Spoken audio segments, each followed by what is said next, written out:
Welcome back to another episode of Meet the Makers. Today, I'm joined with Benski. You know him from his 3D printing and probably from his podcast, Basically Us. So excited to have you here today. Yeah, thank you. It's really exciting to be here. I can't express it enough. I'm sure we're going to get into all kinds of fun stuff today, but I'll kick you off the same way I do with everybody. Can you just give us the backstory on how you got into 3D printing and making stuff in general? Yeah, so I've always been a creator in terms of working with my hands. Early on in school, I just really attached into the more abstract slash hands-on approach to art. When we were doing stuff in school, when we got like little clay, you'd get like in second grade, and I just excelled at it. I just loved it. And my dad was the one who got me into 3D printing. He had bought an Ender 3 V1, the classic.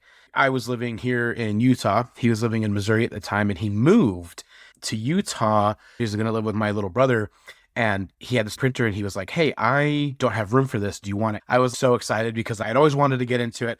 I was ready to rip and roll with it. And that was actually just, for anybody who watches all my content, they'll know that I just got into this last July. It started with that little Ender, and it was so fast that it cascaded into me owning 22 printers now. It was a wild journey, but I've always been creative that way. I love art, and so 3D printing, even though I didn't know it at the time, it was a very natural segue from all the stuff I was already doing into what I'm doing now. It's crazy watching your content and hearing that it hasn't been that long. So like you said, I don't know how many printers you have. It looks like a ton, but when you first got, it sounds like you fell into it by accident a little bit. Like, yeah, a little bit. How did you, now you sell stuff, you do all kinds of stuff with it. Like, yeah, how did that progress so quickly?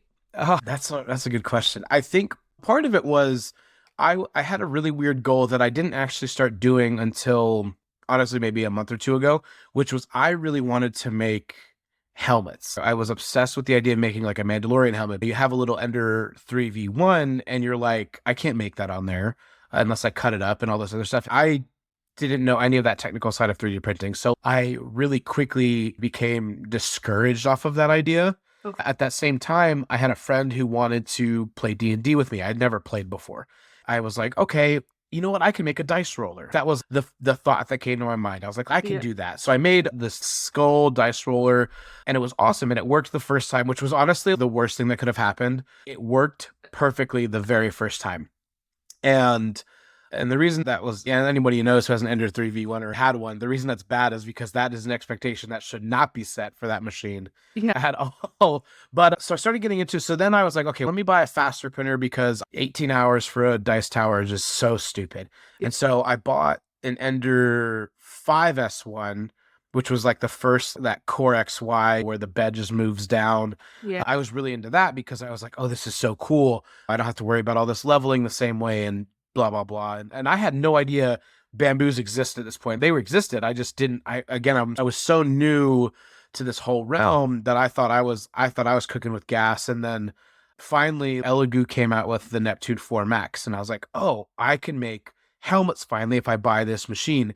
I had reached out to Elegoo and I was like, hey, I'm a new 3D printer. I'm coming up in this space. Is there any chance we could partner together and maybe I can help say this is a good printer for new people? And they were like, yeah. And I was like, excuse me? Yeah, what? All of a sudden there were 2 Elegoo Neptune 4 Maxes at my door. And I was like, time out. What is this? They were really nice. They were just like, hey, honestly, try it out. Don't even worry about making videos. We want to hear what you think as a new user to 3D printing. Because I gave them the link to my TikTok and they saw that I was brand new to this. And they were really, this is something I appreciate about them. They were really looking for feedback from somebody who didn't know anything.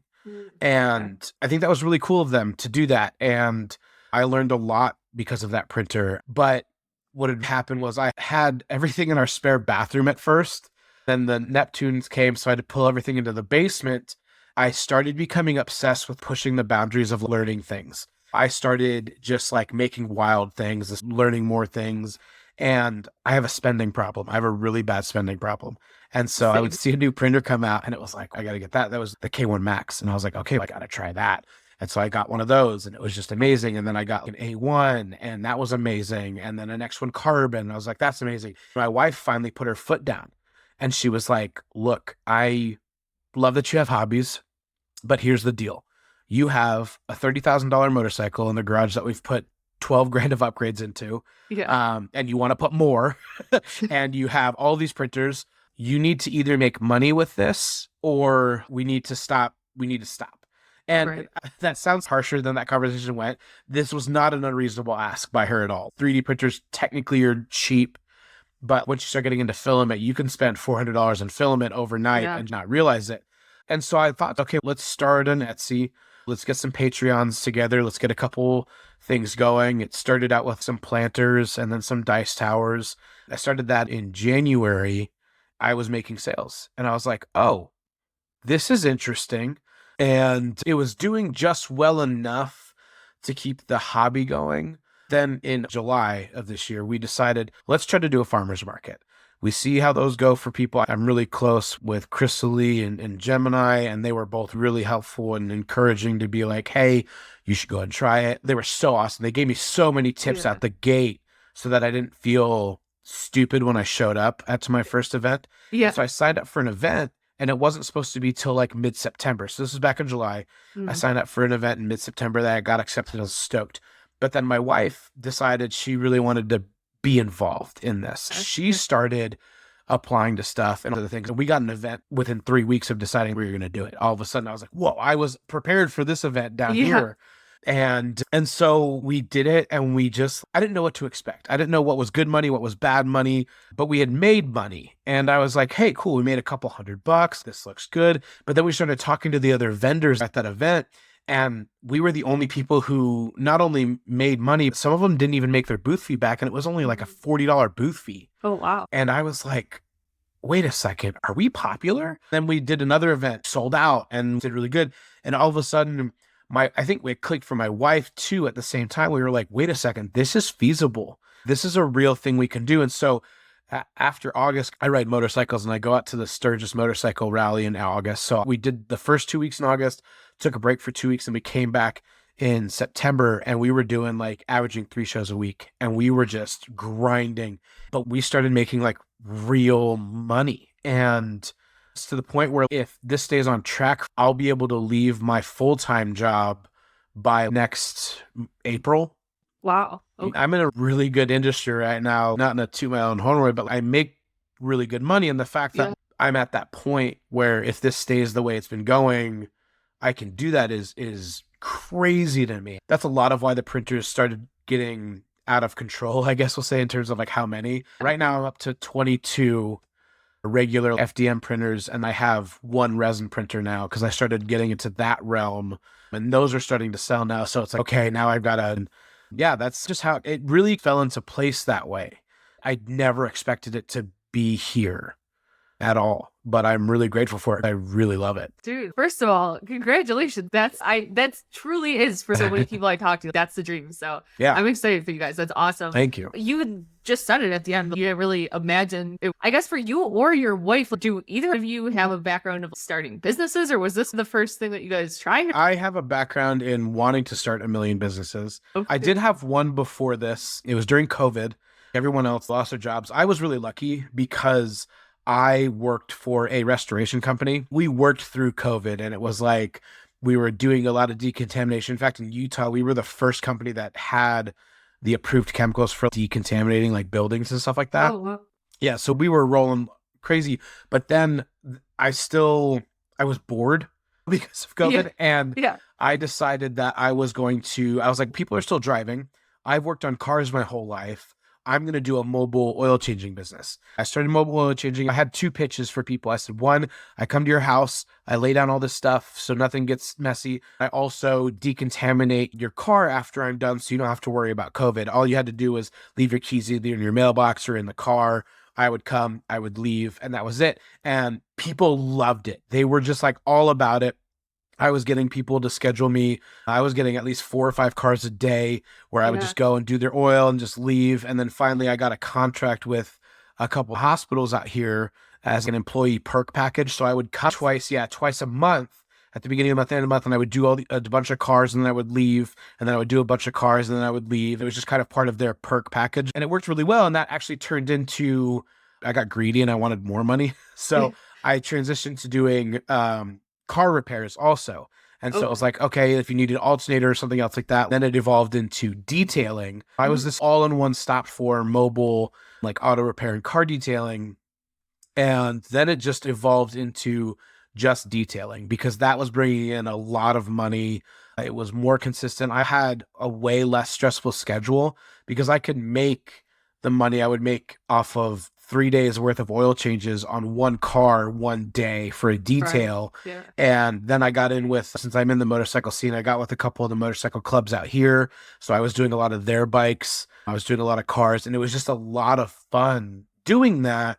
And then one day, this company, a national mobile detailer, came in and they were like, hey, we want to buy you out, but really, we just want to buy your client list. And I was like, half of these dudes are bikers. I don't know if you want these dudes. I was like, what are we talking? And they threw out a number, and I was like, oh, yes, you can have this client list. Like 100%. And COVID was over at the time, too. And I was in a really bad relationship with a girl who just, oh my gosh, we can get into those later. But she just really was like, yeah, it's maybe a good thing to do it. And so I just left it behind. And so that was my background in terms of knowing business, at least on that side of it. It was very crude, very barbaric business. It was just like putting stuff on Instagram and Facebook. And through COVID, it was a little easier because everyone was on their phones.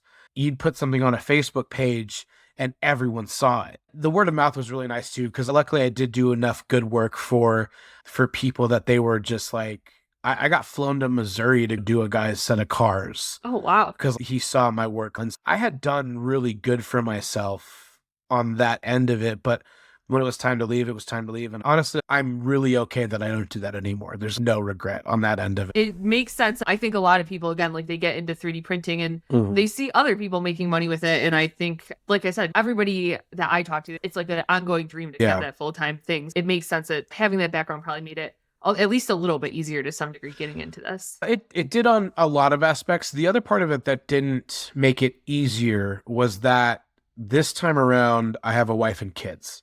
Mm. There's a lot more pressure on the failure side now. Where before I was just bachelor living in an apartment with four dudes who all were okay eating mac and cheese our whole lives. Now, luckily, I have a full time job. But when I transition away and have the 3D printing stuff become full time, that will probably keep me up for months until I feel stable because of my family. There's a weird trade off that happens with it where, yes, this actual starting of the operation, simple, like super cake. The pressure to succeed, that sucks. Yeah.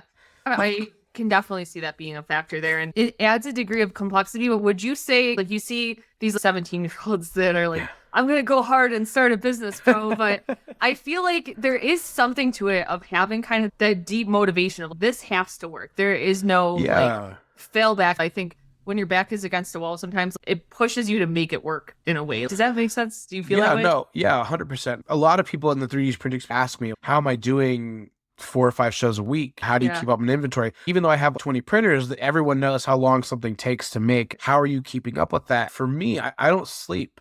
And I know people say that, but what I mean by that is if I were to pull out my phone data with my watch, I average about an hour and a half to 2 hours of sleep a day because I know how the timing works. My family's important. When I come home from work, I'm spending time with my kids and my wife until my kids go to bed.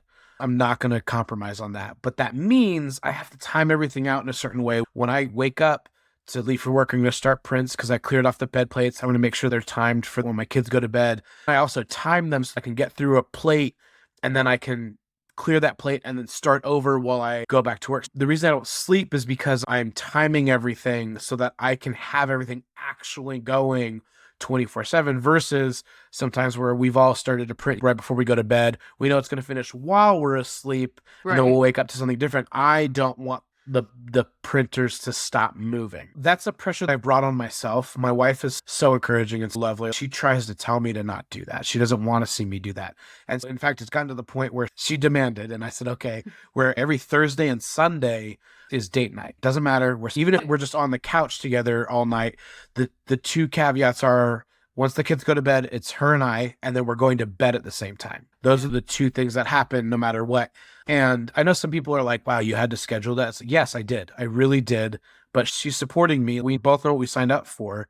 That's where that part of the balance comes in. I do hope we get to a point where I'm not doing this all the time. It does motivate me a lot to not fail on that end of it. Part of it is I grew up extremely poor. We were effectively homeless for a lot of our lives. There's a point where we had homes, but not really. Like there was really no difference between what we were living in and somebody finding an abandoned house. Yeah. I didn't have heating or air conditioning till I was like 20. We were just living like that, which nothing against my parents. I loved it. Yeah. So much of that made me who I am, but I'm not going to have my kids go through something like that. Yeah. I want to make sure they know I'm present, make sure I'm here, make sure all that jazz. There's a lot that goes on in my head with it. I can imagine, especially operating off of 1 or 2 hours of sleep. That probably adds to the complexity. Yeah, 6 energy drinks a day and the complexity of it.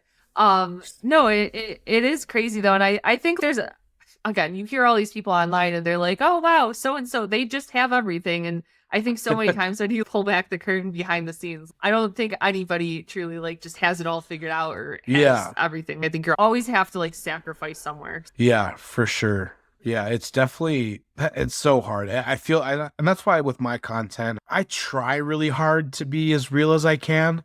I try to let people know today sucked. And here's why it sucked. But then other days where this is great. And here's why it's great. I do think at the end of the day, and I've been through tons of therapy. I still go to therapy. But I do think there is something to the idea that you do get to choose how you react to a situation. And you might not control the situation. And you're allowed to look at something and say, this sucks. And I'm miserable and I hate it. 100%, you're allowed to feel that way. But there is a point where I do think you have to say, hey, okay, I'm going to feel this way about this situation, or I'm going to react this way now. And that's important. That's really important. I completely agree with that, and it makes sense. On that note of your content, I will say it's very real, and I love that like you show the good and the bad. Honestly, even this week, I was like in a slump. I was down. I was like, man, content's not working out. Like things are slow, and I was watching your content this morning, getting ready for this, and honestly, it like gave me a boost in the day. It brightened my days. But I always say, I know in your content you've said, whether it works out or whether it doesn't work out, I think it's going to work out for you. But you say either way, I want to document this and I just want to show people what it's about. And I wish more people did that. I think it's so easy to look in hindsight and see a successful business and be like, oh, of course it was easy for them. But I don't think there's enough people showing the days when it's not easy and the days in the beginning. I think there's such a need for that right now. I appreciate that. And I feel the same way. The hard part is I live in Utah. I've said this 100 times. And I don't know why I say that. Like I'm trying to pitch Utah. It's the worst. Nobody move here. But the hard part out here is there's a lot of people that start businesses. There's a lot of people that have a lot of things and it looks really easy for them. And the hard part with people like this out here, it was easy because they had families who came in and there's a lot of wealth out here. There's another 3D printing company out here. I won't say their name, but anybody who's local knows who I'm talking about. They just recently bought like 200 like X1 carbons and they bought a warehouse space. He found out that his dad gave him a $3 million loan. And it's dang, I wish I could do that. I don't want to see them documented because they're going to be like, it's so hard today. No, it wasn't. Like, I'm sorry. It wasn't. But my point with that is like realizing, I think the reason I like pulling back the curtain is because I do think I try to represent the majority of people. Because people like, I know people want to look at me sometimes. They're like, but you have this Harley Davidson and you own this house. Like, time out. There's a lot of things on this back end, which is why I don't mention it a lot on my content side of it, but I'm okay mentioning it here. My wife's a widow. My wife lost her husband and my kids lost their father because my wife and I don't have any kids together, but now we have our kids, which I love them to death. There were things that happened that were made it so that because of that unfortunate accident, she was able to get a home and all of these things. At the time when we got married, all I had was a motorcycle. Like people don't realize like I was living in an apartment with dudes paying $600 a month because it was like my bedroom was the size of a closet. Yeah. And so it really is one of those things where it's on the outside. If you were to take a picture of my life right now, yes, it would look crazy. Oh, he owns a house. He has a motorcycle. He has all these printers. But this isn't actually representative of what happened. And that's the thing is like people you decide where to spend your money. You decide what to do with your stuff. And I decided to buy a motorcycle. I didn't decide to buy a nice car. I didn't decide to buy all these other things. I bought a bike because that's where my heart was. And yes, that meant I was riding a motorcycle through the winter, through the snow, through the ice. Like I was doing that because that was the choice I made. My point is, that is why I try to pull back the curtain a lot, where I say, hey guys, you need to know I'm not sleeping. I'm not doing this. I'm not doing that because I want people to explore something that's going to make them happy, but I don't want them to think that it's going to just work out because the unfortunate thing is it doesn't just work out.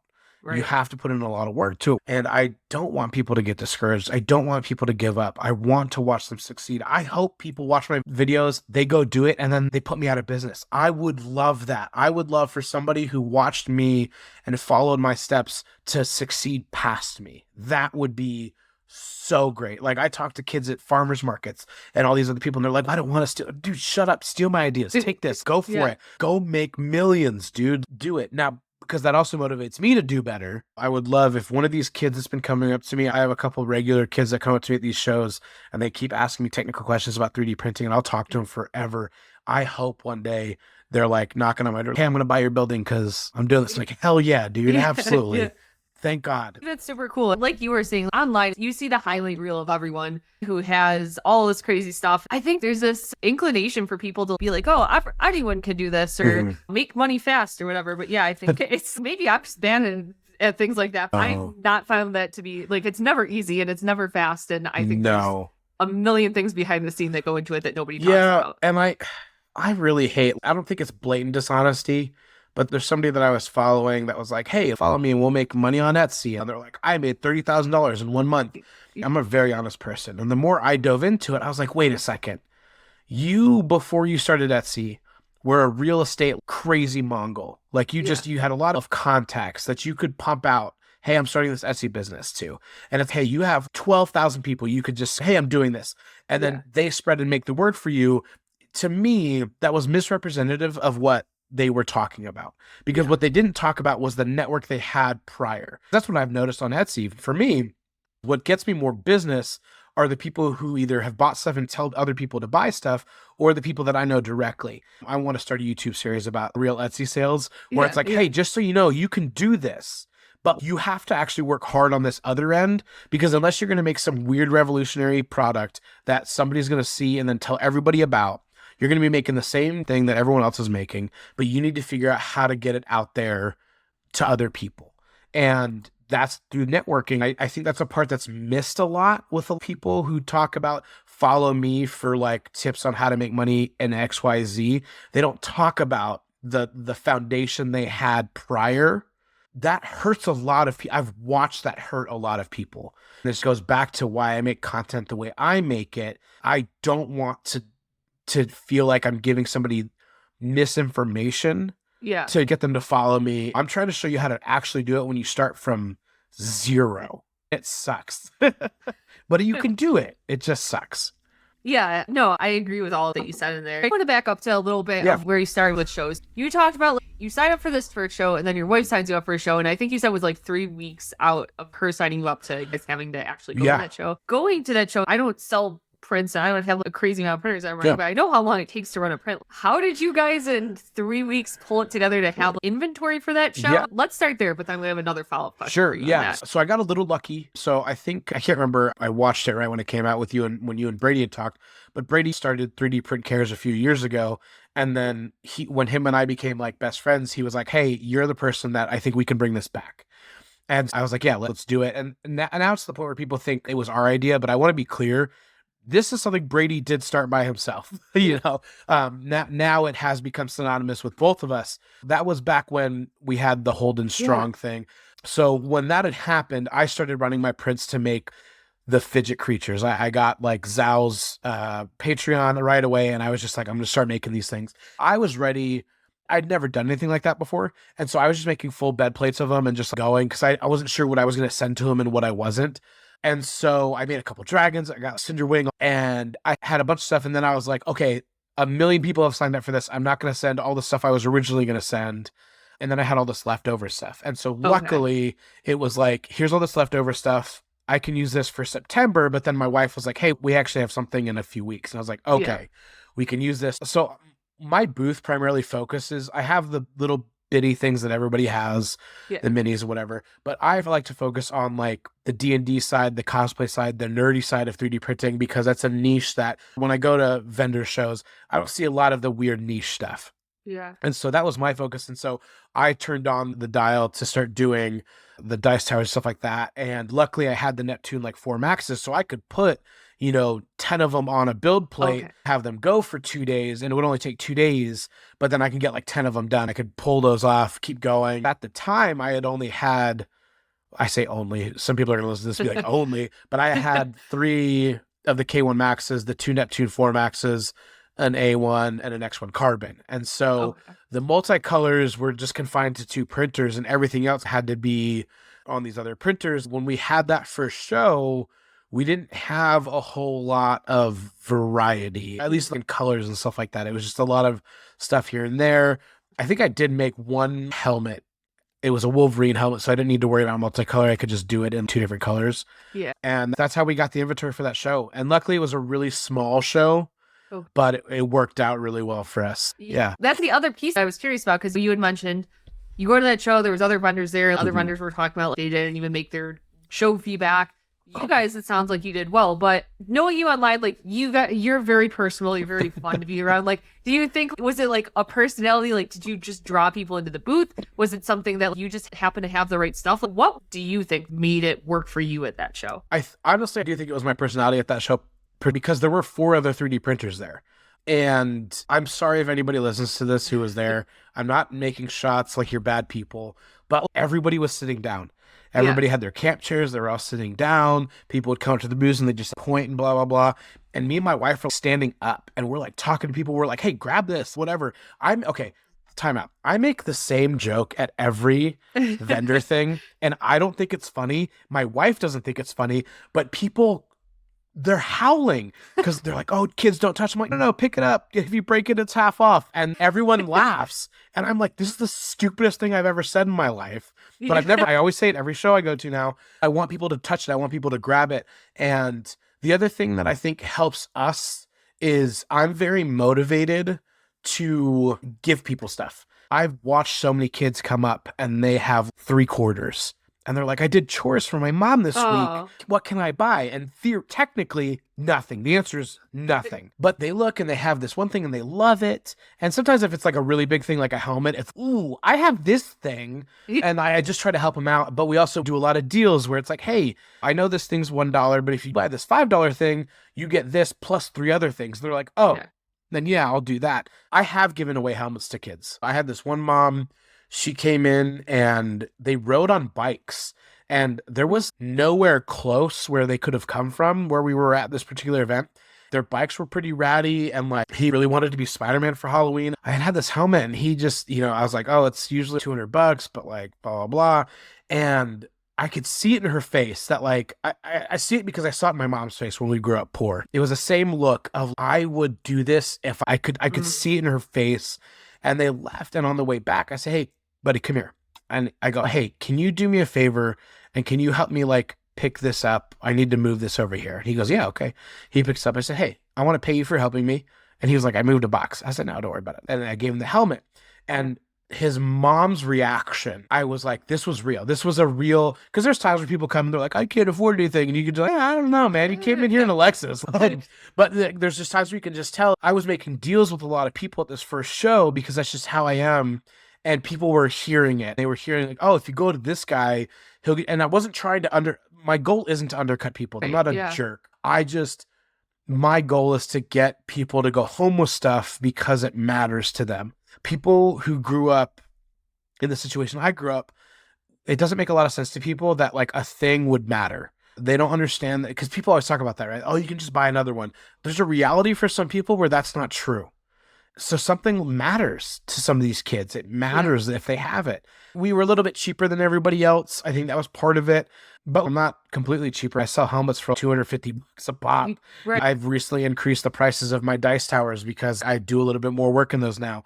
But the core of it, I'm still making deals. Even though we increased all the prices of our biddies, we still have deals. You can get 15 of them for $20. So anyways, I think that between the deals, my personality, my wife's personality, we just got people to come. They wanted to spend time with us. I don't get annoyed by people. Yeah. I have a big problem with people who get on TikTok and they're like, I was in a craft show and this kid was so annoying. It's like a child annoyed you. Grow up. It's a child. Like, who cares if there's like, my dad could print this better. That it's okay. Like, I talk to those kids. I'm like, what kind of printer does he have? I engage with them, but those people just want to get annoyed. I think the reason people come back to me is because they know I'm okay talking to them. I'm Right. okay having a conversation. I'm always like, hey, I got to go help this person real quick. And then I'll come back and talk to that person. It doesn't take anything out of my day to talk to people. Yeah. I think that was a lot of it. But apparently also the other thing is I print all my stuff at like between 0.16 and 0.18. I take the time to Okay. print it at a little higher quality. I also take a little bit more material to make it a little more dense. I don't think I have anything that prints at less than 12% infill. Cool. When people pick up my dragons, they're like, They're whoa, heavy. yeah, I know. And they're like, I bought one off Amazon and it broke right away. And I'll like do this little number and they're like, oh yeah, that's fine. I do believe that I am bringing a higher quality product at a better price. I want it to last. I want people to love it. And I want them to feel like they didn't get ripped off. No, all those things together, they make sense. And I think if somebody's listening to this and is looking to go to a show, looking to do it, like maybe you don't want to brag too much about your personality, but I'll say, even for me, I have a 3D printer. I can print stuff. Sometimes I'll be out and I'll see people at booths and they'll have 3D prints there. And it's just like a fun thing to go buy a 3D printer Yeah. from somebody else. And Oh yeah. like you said, though, a lot of times I go up and they're like sitting in the chair and they don't have a smile. And I have to be the one to be like, hey, how's it going? How's your day? I think it's so simple, but having a smile and standing up and being engaged with people sounds dumb and it doesn't sound like it would convert to more sales, but I feel like it probably makes a huge difference at these shows, especially when there's multiple vendors. Yeah. Well, shout out to my wife because I know she'll kill me if I say it was my idea. She was very much the motivation of, she's always, because I'll sit down every once in a while, but she'll hit me and she's get off your phone and like stand up. And I'm like, okay, oh God, no, like stand up. And but it works. It's like we pull people in and Yeah. the only time we've both collectively sat down is like, it's been getting cold, obviously. Yeah. It was like 40 degrees and snowing the other day. And so we're both like huddled around this little heater we have. I'm not getting up. Like, you guys come and get some. I'm not getting up. Yes. But at least at that point, it's a little understanding. So After 1 hour of sleep and it's 30 degrees out, you guys can retreat to the booth. I guess that's yeah, fine. exactly. Now, we talked a lot about your business. I know from what I've heard from your content and what you've talked about today, it looks like you're trying to do this as a full-time thing and sooner than later. It sounds like that's a very real possibility. Do you feel like it's going to be the shows that take you over that hump? Is it online sales? Is it something different that you guys are trying to do? Like, where are you focusing right now? Yeah, focus is a weird word, but I don't have a lot of it. So the end game, I have the end game in mind. The end game is that I would like to open up my own storefront. I would like that storefront to have 3 components. One, I want it to have a storefront where people can buy printers, buy parts, buy material, because we don't have anything like that in Utah. There's not a micro center or anything like that near us. And so that would be the first part. The second part is I'm really motivated to teach people. I want the second part of that building to be where people can come for after school programs. Kids can learn, they can print, we can have classes and stuff like that. I do want to focus on kids with after school programs. And then the back end of it would be the central hub for 3D print cares so that everything can come in through one spot and then I can disperse everything. It's something Brady and I have talked about a lot because 3D printing is getting big enough now where we need to think about something like that. Or 3D print cares, sorry. And so that's the end goal. Coupled with that, though, is in my mind, 3D printing is becoming so cheap and so easy that unless you figure out how to be a designer or get into a really specific niche, there's really no way to survive. It's just the reality of it. Anybody who's listening to this, who's thinking about doing 3D printing and you want to do it at craft fairs and stuff like that, go ahead and do it now. But I don't foresee that being viable in the future. And that might be in the next 5-10 years. Yeah. I'm working with a lot of people right now to get into film. Sundance is huge out here. I'm really close to Sundance. There's a lot of filmmakers out here in Utah. And there's a couple of people that I'm trying to work with to get into film, whether it's prop making or things like that. I would love to stay in that industry because to me, that's niche enough where I'm not going to get kicked out of it, but it'll keep me fed throughout the whole time. I would like to learn how to design.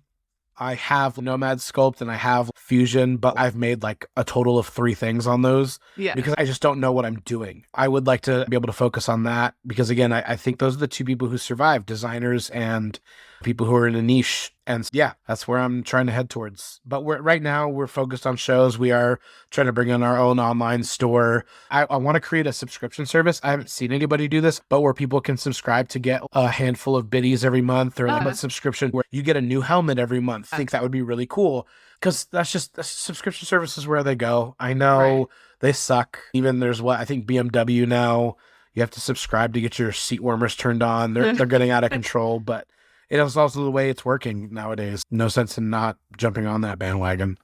Yeah, for sure. It definitely is a double-edged sword. As a consumer, I hate subscriptions, and as Mhm. somebody who dabbles in different business ventures, I love that idea of recurring revenues. Coming back to what you were saying before, where things are going, your plans for the future.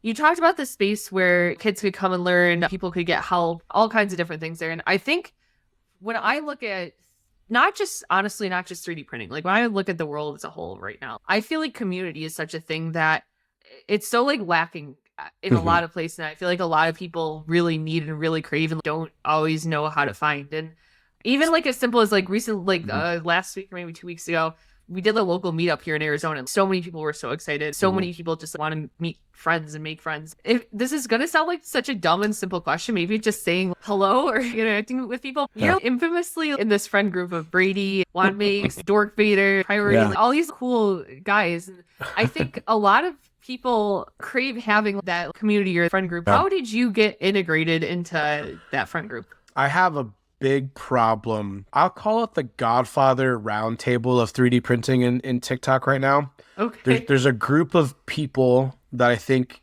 everyone looks at because they've been on the platform the longest. I want to be clear. I'm not talking about anybody like Ben from It's Boy in Space. There's another group of people. I won't get into who they are.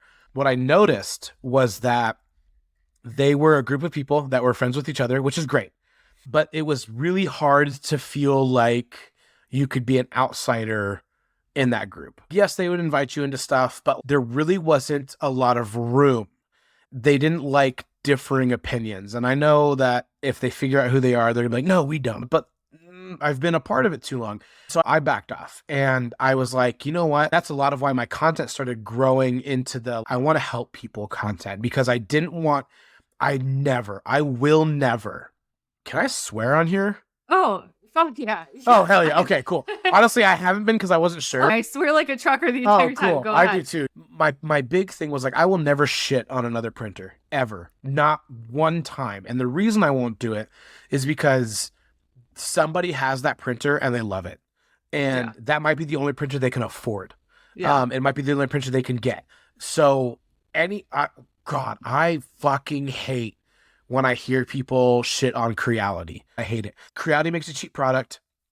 They make it an accessible product, and that might be the only product people get. And then they're going to go and they're going to watch this Godfather roundtable of 3D printers, and a lot of them hate Creality, and they're going to be like, oh yeah, fuck Creality. And you don't realize how many people you might have destroyed the habit for, or the enjoyment, or the whatever.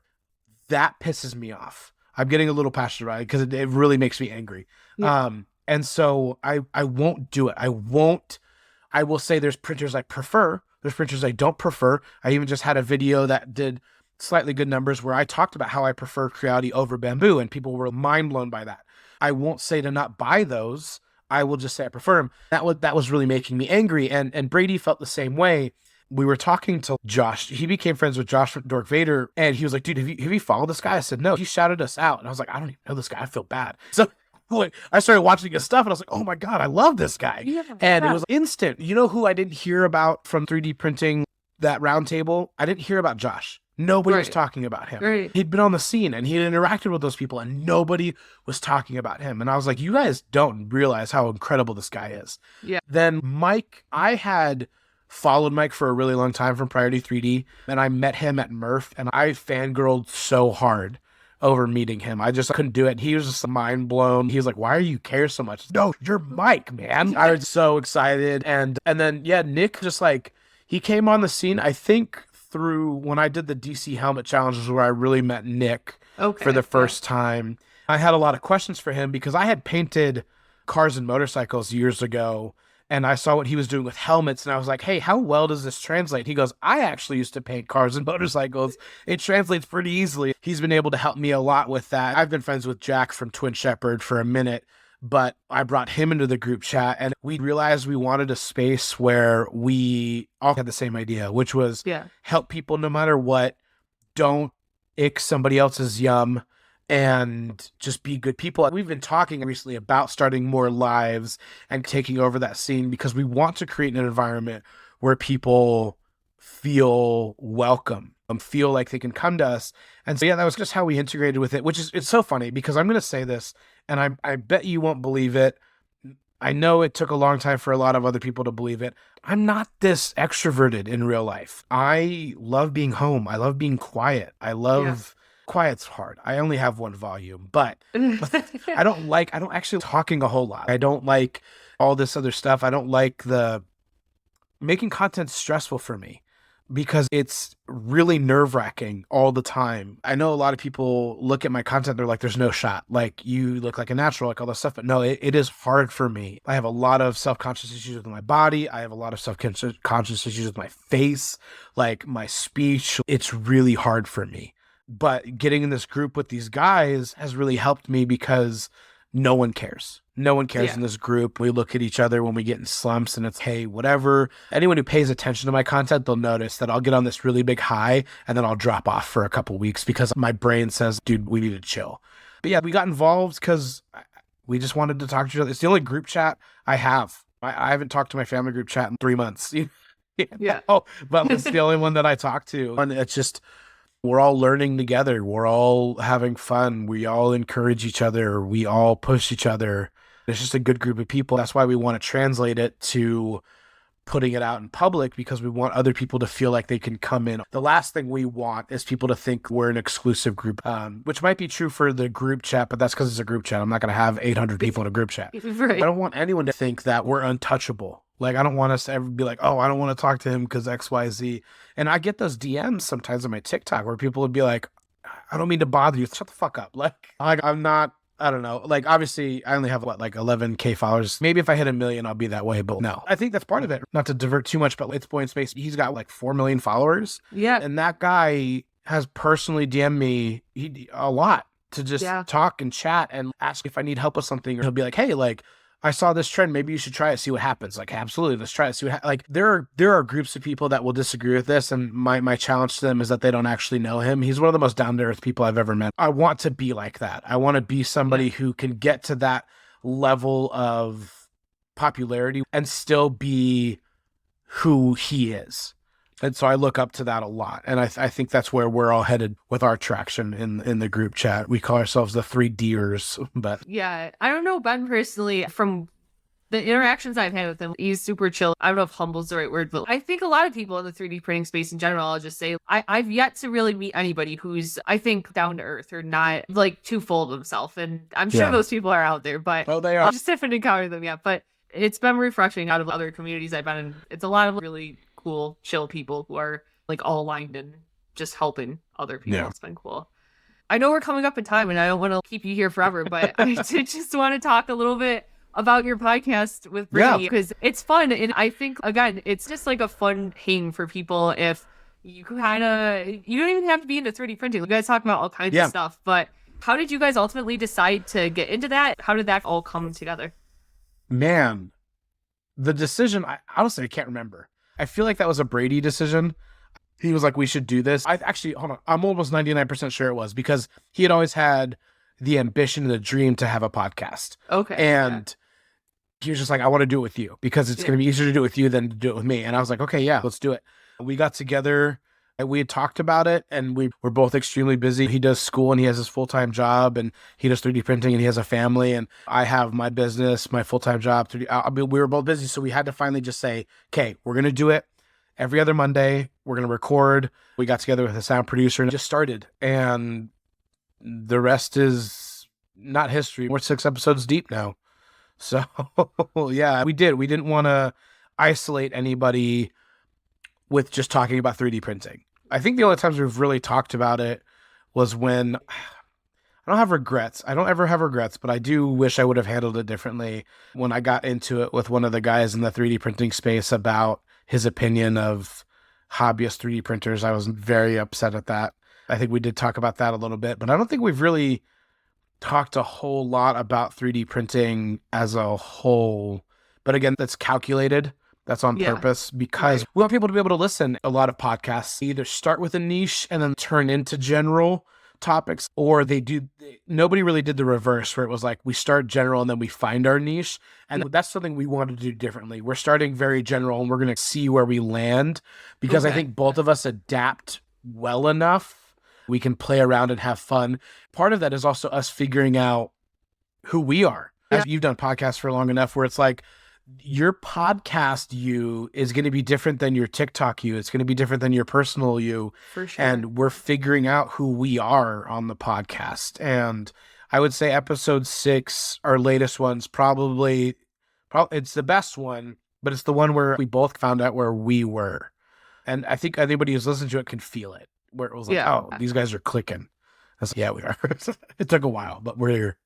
Yeah, it's what you said there about there's like the real life you and the podcast you and the TikTok you. For people who like don't do all those different things, I definitely think that's very relatable. And I think it's, for me, podcasting, I've done content for a really long time, but I've never done anything like podcasting. And it's definitely been the most difficult one for me to get into. And that's something I've admired a lot about watching you guys, is your podcast feels very natural for you guys. And it's just a fun thing. And it's very cool. So I'm excited to see what you guys do with that. I'm super excited to see what you do with your business. And it's a lot of exciting stuff coming up for you. It really is a lot of exciting stuff. I appreciate you coming on here. I learned so much about you and just what's currently happening, what has happened. For people who don't follow along up until this point, where can they find you online? Yeah, so I'm going to be at basically_Benski. I think that's going to be true on TikTok, Instagram. I think YouTube is just going to be basically Benski. I only have 2 videos out, but that's going to be hopefully more. And then we are launching our website for our products. It's going to be benskibuilds.com. I'm going to have my own thing because I am on Etsy, but I'm getting away from that. But yeah, Benski Builds is where you'll find the products you want to buy. So I'm wearing the shirt even because, why not? I missed that the entire time. It was actually not planned. It was just like, I wear a lot of black, and it was like, I just put on a black shirt and then I noticed like, oh, well, this is what I'm wearing today, I guess. Yeah. Cool. Look like an idiot. Now I'll pretend that I did notice it the whole time. I'm very professional, very on tune. Awesome. Benski, it was a pleasure having you here today. Thank you so much for joining us. And that has been Meet the Makers.